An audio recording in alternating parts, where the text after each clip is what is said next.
So we had three forms of resistance last week when we talked about this very chart, and said at the time that it was likely, because of the climactic nature of the advance into those three areas, that that resistance was going to likely hold and result in a reaction.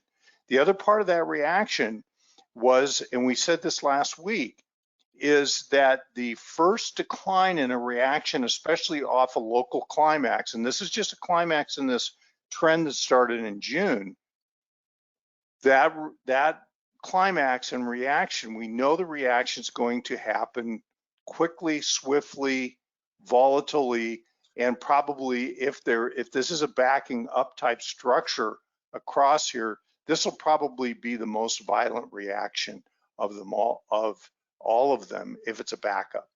The other part of this, Ramon, is that oftentimes support resides at where the last leg up in the climactic run starts. So that would be there in early August, that big green bar that started there. Yeah, right there. The lows that preceded that is where you would expect that initial automatic reaction to go to. That sort of natural support is to take back the climactic run.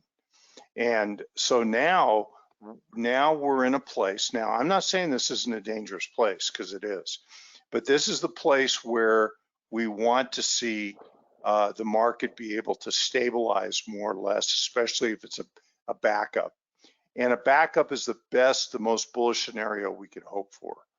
The next less bullish scenario would be the last point of support scenario, which would produce a bigger cause, as would a backup, bigger cause.